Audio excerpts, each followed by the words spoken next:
Et nous allons faire une réflexion ce matin sur la parole de Dieu. C'est pour ça que nous sommes là. Oh, bonjour chef, ça va? Bonjour. Et est-ce qu'on n'a pas trouvé? C'est bon? Est-ce que je peux m'en aller? Bon. Je parle toujours de rappel. Parce qu'il n'y a pas une église évangélique où un prédicateur va prétendre qu'il est venu vous enseigner quelque chose que vous n'aviez jamais connu. Il n'y a pas ça. Je préfère de parler de rappel. N'est-ce pas vrai? L'apôtre Pierre dit aux églises à qui il a envoyé ses lettres que je suis content de toujours vous rappeler de la parole de Dieu. Ça mérite de se faire ces rappels et pour qu'on se souvienne qui vous êtes et quels sont vos objectifs sur la terre en tant que chrétien. Et un serviteur est venu dans notre assemblée, là où nous dirigeons la fois dernière, et il a réfléchi sur ce texte. Je me suis dit, ah, waouh, mais quel texte! Celui qui doit venir viendra. Le texte m'a vraiment interpellé. Je me suis dit, mais pourquoi ne pas aussi partager ce texte avec vous ce matin? Parce que j'ai une série de messages sur la priorité des chrétiens que nous sommes en train de développer à l'Église Patmos pour toute l'année. C'est quelles sont vos priorités en tant que chrétien. Mais je pense que aussi c'est important de vous rappeler que celui qui doit venir, il viendra. Amen. Voulez-vous dire ça ce matin? Celui qui doit venir, viendra. Amen.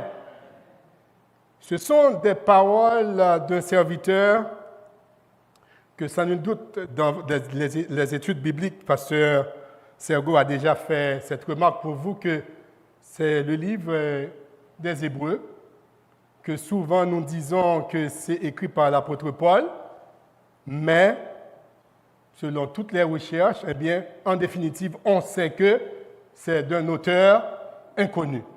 Ça, il y a plus à discuter. Même si plusieurs thèses voudraient que ce soit l'apôtre Paul, mais on ne nous a pas dit que c'est l'apôtre Paul. L'auteur qui nous écrit ces belles paroles était dans un contexte bien précis où les Juifs subissaient beaucoup de persécutions.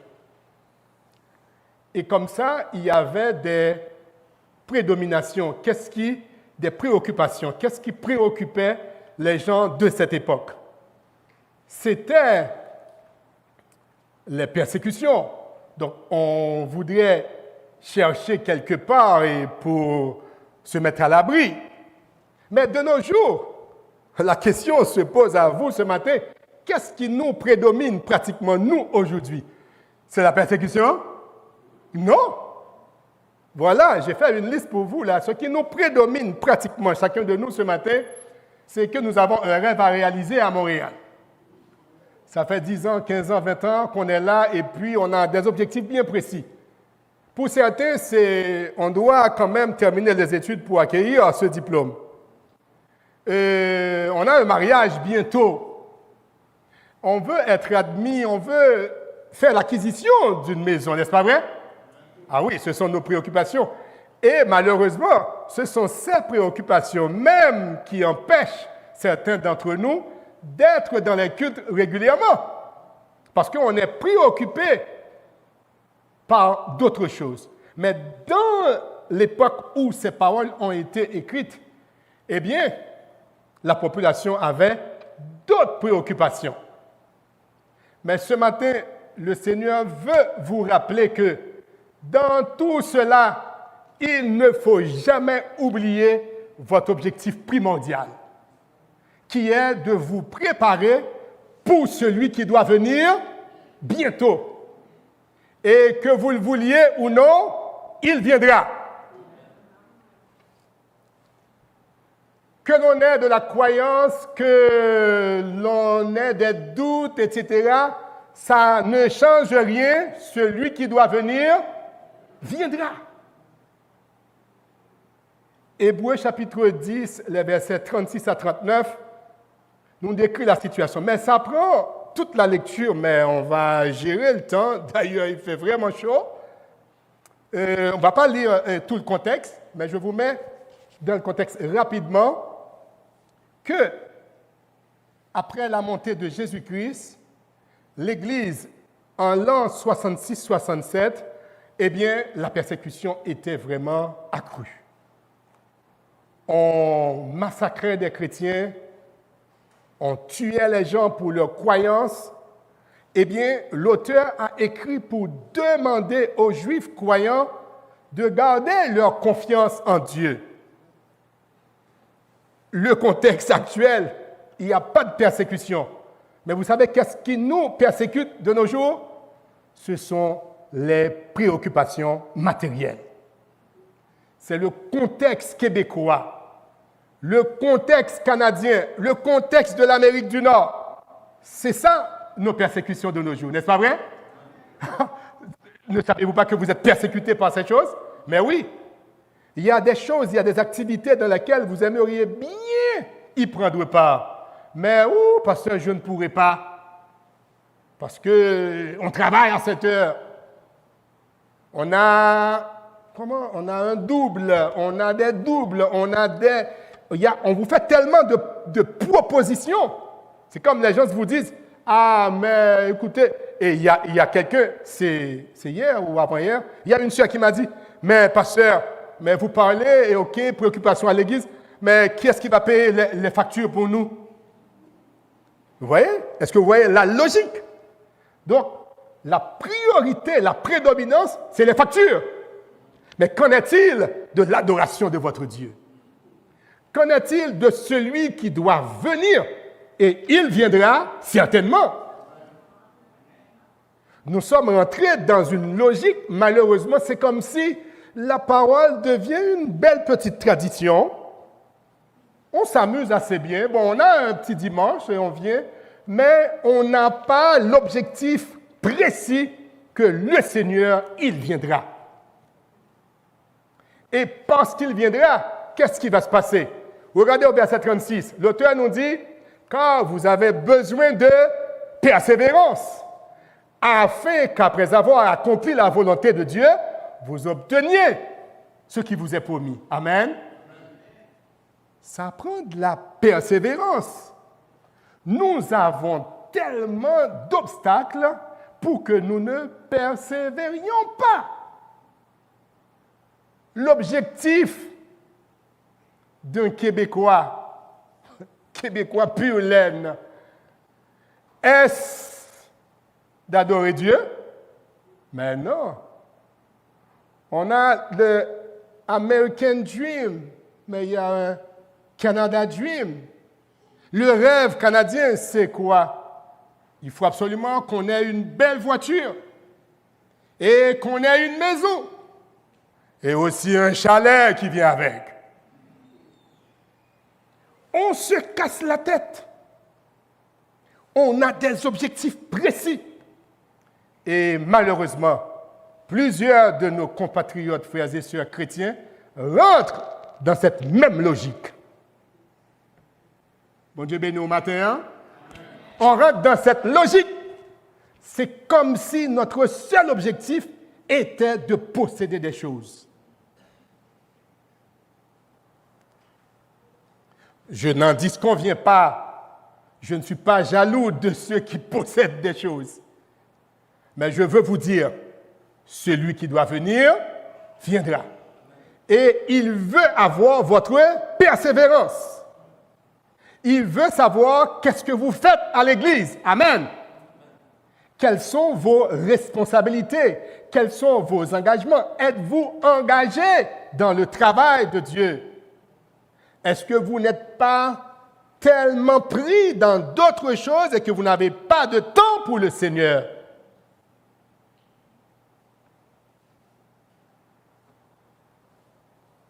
Qui est-ce qui doit venir? Celui qui doit venir viendra.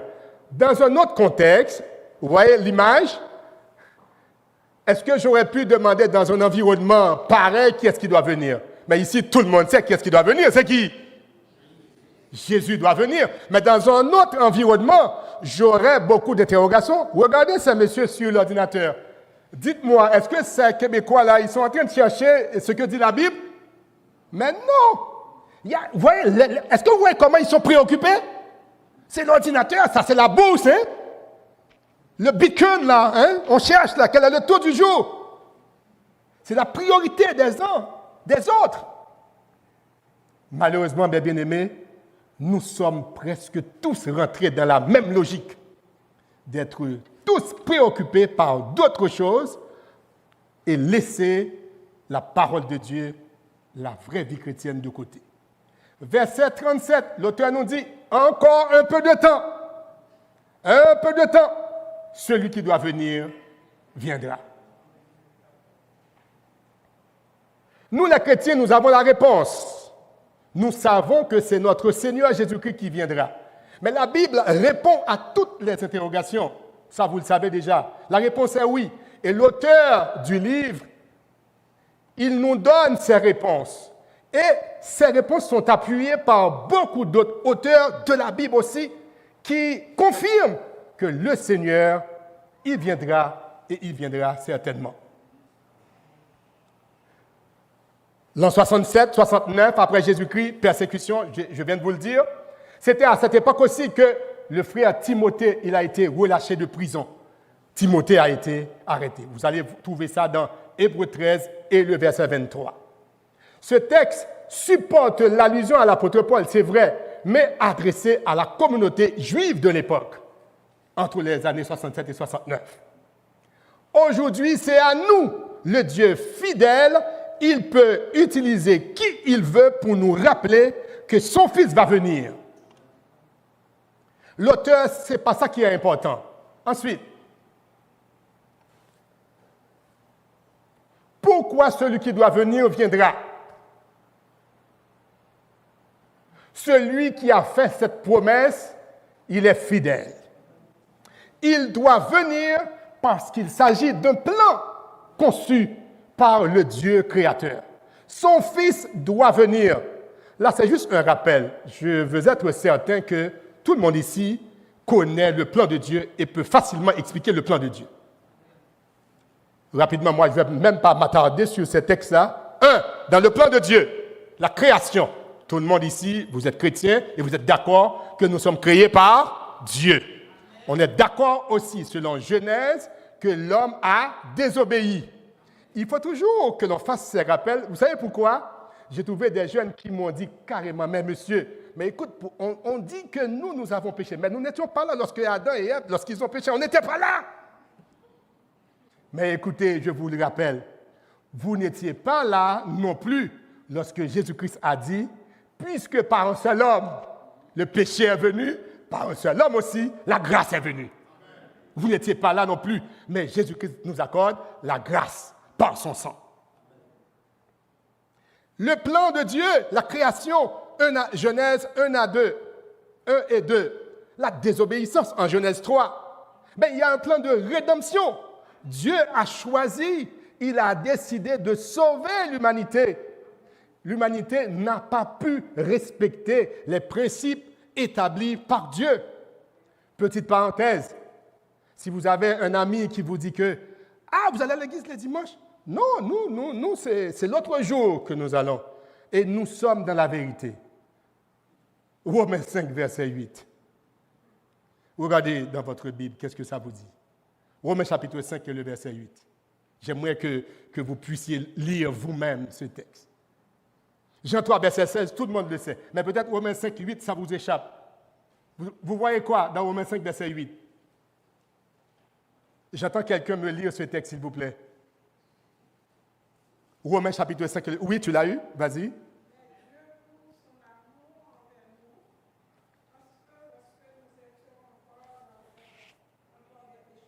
Oui.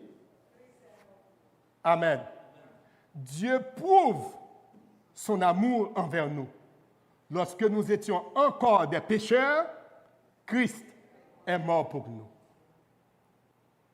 Des pécheurs, nous sommes tous des pécheurs. Romains 3, 23. Tous ont péché et sont privés de la gloire de Dieu. Ce n'est pas un jour ou bien un commandement ou bien telle viande que vous ne consommez pas qui vous donne la grâce. C'est que Dieu vous aime et dans son amour, il a choisi de nous sauver.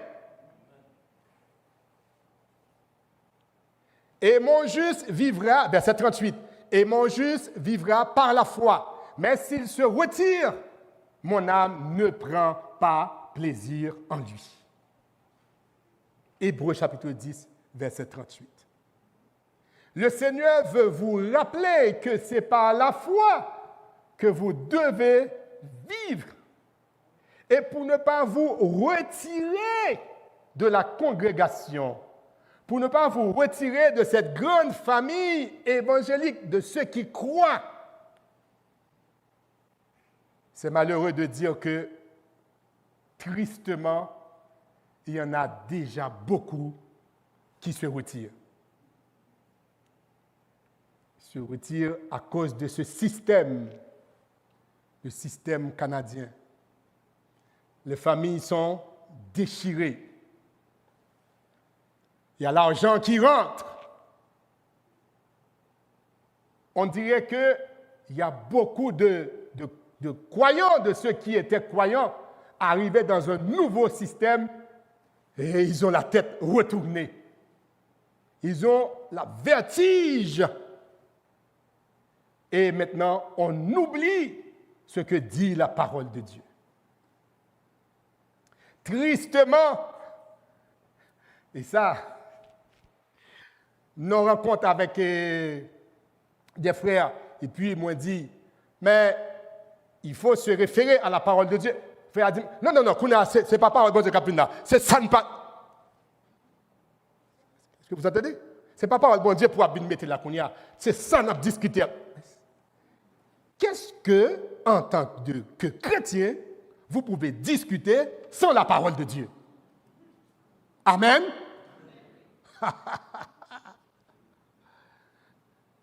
Ça fait 10 ans que je travaille pour sortir mon ouvrage, je n'arrive pas.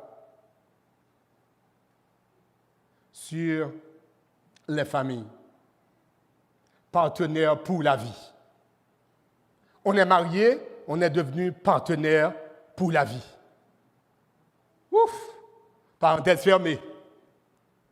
Les partenaires, on a juré que c'était pour la vie. Mais on ne savait pas s'il y aurait Canada là-dedans. C'était en Haïti qu'on a dit, oui, mais on a juré, on va rester ensemble. Mais en Haïti, pas au Canada. Parce que là, ça change, malheureusement. Et dans les petits chapitres que j'ai commencé à développer, j'ai bien expliqué que les raisons pour que vous puissiez vous divorcer de vos maris ou bien de votre épouse, les raisons sont nombreuses. Et je vous dis que vous avez raison. Vous avez raison ce matin, je vous dis, vous avez raison de vous divorcer de ce monsieur-là et de cette femme-là aussi. Mais, à cause de la parole de Dieu, restez encore avec lui. Allô? Allô? Les raisons que vous pouvez avancer pour, comme dit Mme Obama dit, pour laguer Obama en bas. Mme Obama dit, des fois, je me sens que je laguer Obama en bas comme ça. Vous voyez l'aller. Des fois. Vous avez tellement de causes, tellement de raisons. Ce monsieur, il n'entend pas. Il ne fait qu'à sa tête. Je vous comprends. Mais on était engagé pour la vie. Je ne vous dis pas s'il menace, s'il y a de la menace sur votre vie, là, il veut vous tuer et il vous l'a dit. Je ferme la parenthèse. Amen. Tout ça, c'est pour dire que nous sommes dans un contexte où c'est la foi qui est en train d'être affaiblie. Parce que le juste, il vivra par la foi. La foi, c'est quoi? La foi vient de ce qu'on... Et ce qu'on entend vient, Romains chapitre 10 et le verset 9. Si vous n'avez pas cette foi, c'est la foi qui vous fait vous référer à la parole de Dieu. Est-ce que je parle avec quelqu'un là, hein? C'est juste par la foi, parce que je crois en Dieu. C'est parce que je crois que je ne peux pas faire n'importe chose. Je ne peux pas décider n'importe quoi. Je ne peux pas avoir n'importe quel comportement parce que je crois. Et je crois qu'il y a un sauveur qui doit venir. En effet, que devons-nous faire en attendant sa venue? Tout le monde ici le sait. C'est pour ça que je parle de rappel. Mais tout le monde sait qu'est-ce qu'on doit faire pour attendre le sauveur, n'est-ce pas vrai? Vous attendez votre maître. Qu'est-ce qu'il vous faut? Eh bien, juste un petit rappel. On a au moins 4. Ne jamais développer de doute sur la venue du Seigneur. Et au moment où je vous parle, les doutes sont vraiment énormes. Oui, le doute. Les doutes sont énormes. On se doute, on se pose la question. Mais viendra-t-il vraiment? Ça fait longtemps qu'on parle de ce sauveur qui doit venir. Et on nous traite de tous les adjectifs, nous, en tant que chrétiens, parce que nous parlons d'un sauveur qui doit venir. Et cela fait déjà plus de 2000 ans. Jean, chapitre 20, et le verset 29. Ce texte nous dit quoi, rapidement? En Jean 20, 29,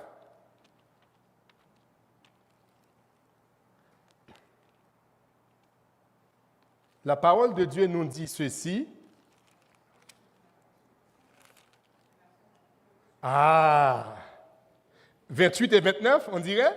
Thomas lui répondit, « Mon Seigneur et mon Dieu. » Et Jésus lui dit, « Parce que tu m'as vu, tu y as cru. Heureux ceux qui n'ont pas vu et qui ont cru. » Amen. C'est ça le doute maintenant. On se doute là du retour de ce Sauveur. Est-ce que vraiment Jésus-Christ va venir, va retourner sur cette terre? Et maintenant, les réseaux sociaux, hein? On entend tellement de leaders, de pasteurs, entre guillemets. J'entends un pasteur de renom qui dit, mais côté où on a fait ciel, ça y a pas l'air là. Pas grand quel monde qui peut aller dans le ciel. Alors que nous lisons dans 1 Thessaloniciens chapitre 4, qui décrit exactement comment le Seigneur lui-même, à un signal donné, descendra du ciel. Amen. 1 Thessaloniciens chapitre 4, verset 13. Il prendra avec lui tous ceux qui ont cru en lui. Donc, mes bien-aimés, il faut faire attention de nos jours à ce que vous écoutez là. Parce qu'il y a beaucoup de détracteurs. Et ça, ils sont en train de saper votre foi en Dieu. Amen. Celui qui doit venir, viendra. Ne jamais développer de doute sur la venue du Seigneur. Croyez, même si vous n'avez pas vu, comme Jésus-Christ l'a dit en Jean 20, vous n'avez pas vu, vous n'étiez pas là, mais vous avez vécu. Deuxièmement, il faut vivre dans la salle d'attente de ton Seigneur. Nous sommes en attente de notre Dieu. Tite chapitre 2, versets 13 et 14. Je lis pour vous. En Tite, Tite chapitre 2, versets 13 et 14. Parce que nous qui croyons en Dieu, nous savons bien que notre Seigneur, il viendra. Et nous devons toujours nous préparer et rester à l'écoute de la trompette de Dieu. Tite 2, 13 et 14. La parole de Dieu nous dit ceci. Et même, oh là là, le contexte est à partir du verset 11. Car la grâce de Dieu, qui est source de salut pour tous les hommes, a été manifestée. Elle nous enseigne à renoncer à l'impiété et aux convoitises mondaines et à vivre dans le siècle présent selon la sagesse, la justice et la piété, en attendant, amen, en attendant, pendant qu'on attend la bienheureuse espérance et la manifestation de la gloire de notre grand Dieu et Sauveur, Jésus-Christ. Verset 14.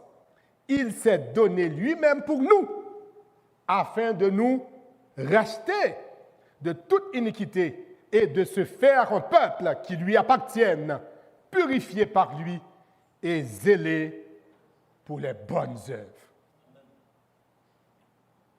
La parole de Dieu nous fait la promesse du retour de notre Seigneur. Et nous devons continuer à croire en notre Dieu. Prioriser la parole de Dieu en toutes circonstances. Je sais que ce n'est pas facile. C'est en priorisant la parole de Dieu que vous allez remporter les victoires sur l'ennemi. Il y a des bagailles que vous faites, l'obtenir exactement pour réagir automatiquement, tac au tac. Et puis, vous vous référez à la parole de Dieu qui vous dit « Ne maudissez pas, bénissez ceux qui vous maltraitent. » Faites du bien à ceux qui vous haïssent. Ce n'est pas facile, la parole.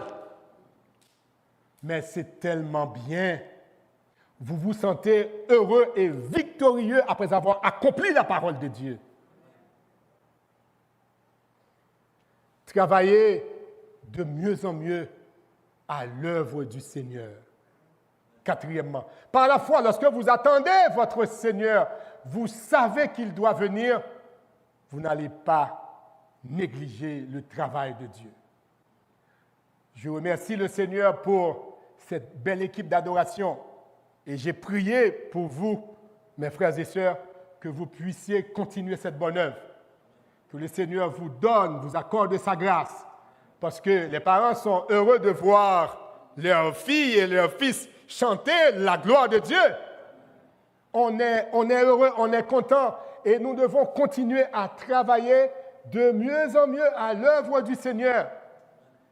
Et il viendra certainement. Je vais vous laisser avec ce texte. En Hébreux chapitre 10, verset 39, ça c'est un premier texte pour vous laisser, il y a un autre texte. Nous ne sommes pas de ceux qui se retirent pour se perdre, mais de ceux qui ont la foi pour sauver leur âme. C'est ma question pour vous ce matin. De qui êtes-vous là? Êtes-vous de ceux qui se retirent ou de ceux qui s'attachent de jour en jour à son Seigneur? Je souhaite et j'espère que vous allez chaque jour vous attacher davantage à votre Dieu. Est-ce qu'il y a des raisons pour se retirer de l'Église? Ah, mais oui! Je suis pasteur à Montréal, hein? Y a-t-il des raisons pour se retirer de l'Église? Ben, les raisons sont nombreuses. Et vous avez raison, mon frère, raison, ma soeur, de ne plus fréquenter une Église. Mais avez-vous le droit de vous détacher de Dieu? Jamais. Qu'est-ce qu'ils ont dit? Qu'est-ce qu'ils ont fait? Ils ont dit tellement de choses. Ils ont inventé tellement de choses que vous allez croire n'importe quoi. Et malheureusement, des fois, il y a certaines choses qui sont vérifiées. C'est triste. Mais tout ça, c'est des œuvres du diable pour vous détacher pour vous retirer de votre Dieu. Amen. Ce matin, le Seigneur vous dit, fermez vos oreilles de ce que vous entendez. Et j'ai été dans un studio avec ma femme la fois dernière. Bagaille a raconté, sa pasteur dit, sa pasteur fait, l'argent. Oh. C'est comme si mon Dieu n'a pas parlé de l'église encore. Mais attention, il y a des hommes de Dieu sincères et honnêtes qui servent le Seigneur encore dans cette ville. Il y a des hommes qui ont été choisis par Dieu et qui ne sont pas motivés par l'argent, mais par la parole de Dieu. Quand mon cap dit, pasteur c'est pasteur c'est là, ce n'est pas ce qui vous intéresse. Quelle est votre relation avec Dieu? Amen. Quelle est votre relation avec Dieu? Parce que qu'on le veuille ou non, celui qui doit venir, il viendra. Et il viendra à l'heure où vous n'y penseriez pas. Nous ne sommes pas, j'espère que vous n'êtes pas ce matin de ceux qui se retirent pour se perdre. L'autre texte. Mais il y a une chose, bien-aimés, que vous ne devez pas ignorer. Je vous laisse avec ce texte. 2 Pierre chapitre 3, versets 8 et 9. Il y a une chose, bien-aimés, que vous ne devez pas ignorer. C'est que devant le Seigneur, un jour est comme 1000 ans. Et 1000 ans sont comme un jour. Le Seigneur ne tarde pas dans l'accomplissement de ses promesses. Comme certains le croient. Amen. Comme certains le disent, le pensent. Ah, ça fait longtemps, plus de 2000 ans, qu'on annonce ce retour. Le seul petit bémol dans tout ça, c'est qu'il ne veut pas que vous périssiez. Il ne veut que personne périsse. Il veut que les hommes arrivent à la repentance. Il reviendra.